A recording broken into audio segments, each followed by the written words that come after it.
It would be a really interesting pick because DeSantis also has experience in the military, which was part of Pete Hegseth's selling point, but he also has a lot of administrative experience as a governor. And remember, in the U.S., those are very powerful positions within the federalist system. He will have managed an enormous budget for the state of Florida, a lot of complicated bureaucracies that he will have been in charge of, and he's racked up some governing successes doing that. So in some ways, if it happens, and this is a big if, we don't know at this point how serious any of the speculation is, that might actually end up being a surprisingly inspired choice. President-elect Donald Trump is reportedly considering Florida Governor Ron DeSantis to become his defense secretary. The news comes as his first pick, that is the former Fox News host Pete Hegseth, faces mounting allegations of sexual assault and alcohol abuse. Trump and DeSantis have had a somewhat rocky relationship in the past, having fought in a bitter presidential primary last year.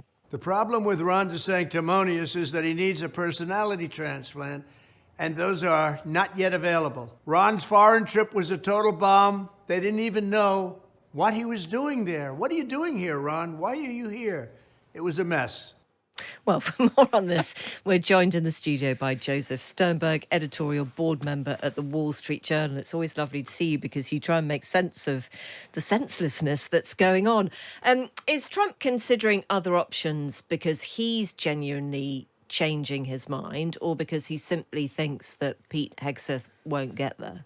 Well, we don't know, and the short answer is that it could actually be both, because, I mean, certainly the allegations that have come up about Pete Hegseth's past raise serious concerns about whether he could be confirmed by the Senate. And remember, that's a political process, so it almost doesn't matter the legalities of any of these particular allegations that have been made, and particularly in the most serious of these cases where the woman who was involved had spoken to the police. There were never any charges out of that, but that won't matter for the political decision of whether the Senate wants to approve him. So you have that moving part, but the other moving part is that before a president-elect even announces a cabinet nominee, there's supposed to be a vetting process, and it's supposed to be a laying bare your soul to the transition team so that the president-elect and the senior advisors aren't surprised by this kind of thing. And I think that, Trump would be well within his rights to be very angry if the first that he has heard about any of these allegations being out there was from media reports instead of from Pete Hegseth himself. But it's such an interesting and very important point to make, isn't it? Because as you said, the woman who made these allegations, she reported the incident. There was an investigation. It was about something that had happened in a hotel. All kinds of people were asked to corroborate, et cetera, et cetera. So, I mean, it's not something that was not formalized at the time, is it? Yes, and I think that is one of several of the serious allegations and issues that are floating around out there. Kind of lost in the discussion about some of these allegations of sexual impropriety or excessive alcohol consumption is also that there was a story in the New Yorker magazine over the weekend that suggested that he had been involved in various forms of financial mismanagement. I mean, not necessarily fraud, but just kind of bad management at some small political organizations that he ran when he was in Washington. And I think that also is the kind of thing that senators are probably looking at and that the Trump team should be looking at, because one of the things that he is supposed to be brought in to do is to shape up what is the largest single bureaucracy within the U.S. government. And so I think that your management chops matter quite a lot to your ability to do that. Yeah. And so I think that these are the questions that senators should be asking and that Trump should be asking. Why make the leap from Pete Hegseth to Ron DeSantis, given the history that Trump and DeSantis have? Well, I think, to what extent can anyone discern what's going on in Trump's mind? I think that, that's part of the issue here. But it does sort of... It would be a really interesting pick because DeSantis also has experience in the military, which was part of Pete Hegseth's selling point, but he also has a lot of administrative experience as a governor. And remember, in the U.S., those are very powerful positions within the Federalist system. He will have managed an enormous budget for the state of Florida, a lot of complicated bureaucracies that he will have been in charge of, and he's racked up some governing successes doing that. So in some ways, if it happens, and this is a big if, we don't know at this point how serious any of the speculation is, that might actually end up being a surprisingly inspired choice. Right.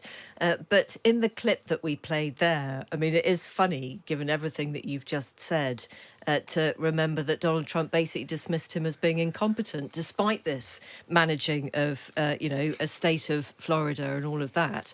In 10 seconds, he just completely and utterly laid waste to this guy's abilities. Well, the only thing that you can really say consistently about Donald Trump is that he's inconsistent. And so, I think that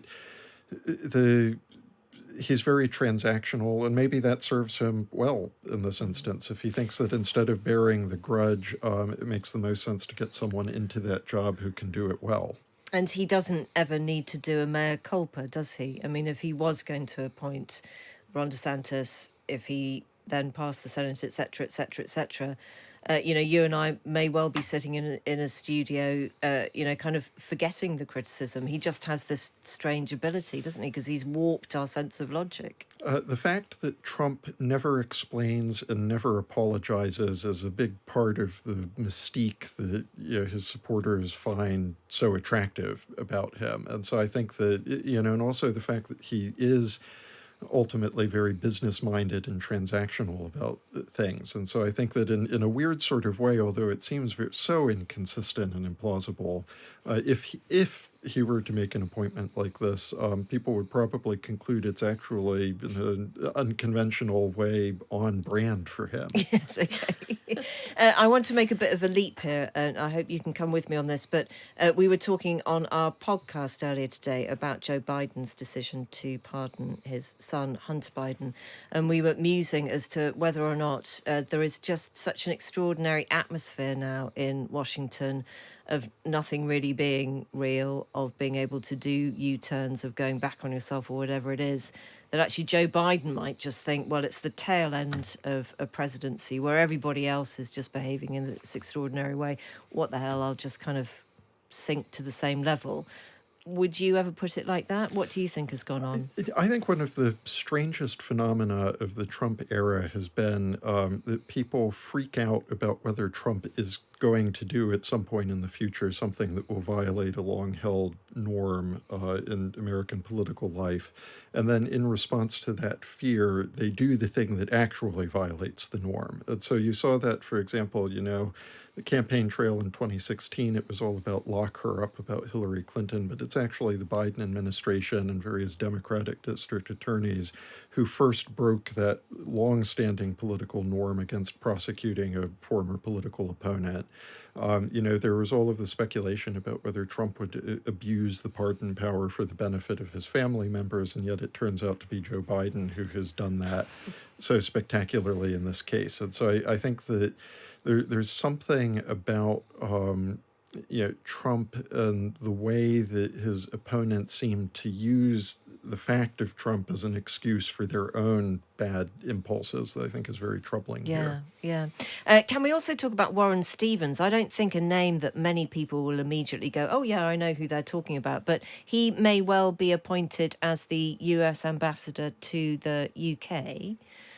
Who is he? What's he like? Well, I mean, I will confess that I don't know that much about him either. I mean, I will point out that, these positions, especially the ambassadorships in Europe, tend to go to people who are big political donors and are, very socially active and kind of able to schmooze effectively. And he's mega rich, isn't he? Yes. Self-made man. But I think that the interesting thing is that generally it's such an important relationship that it ends up getting handled directly between the government. So I think that more important than who's an ambassador here is going to be the kind of phone calls that Donald Trump and Keir Starmer are having with each other. Right, so we shouldn't believe everything we've seen in The Diplomat, is what you're saying. Thank you very much. It's very nice to see you here. That's Joseph Sternberg, who is editorial board member at the Wall Street Journal. Are you looking forward to January? How are you feeling about next year? Oh, I think in our business, in the news business, Yeah. it's always an adventure. Well, that's true. Yeah. And we Yeah, like- that's we one like way an of putting it. adventure. Yeah. Diplomatically put. Right. But no relation to The Diplomat.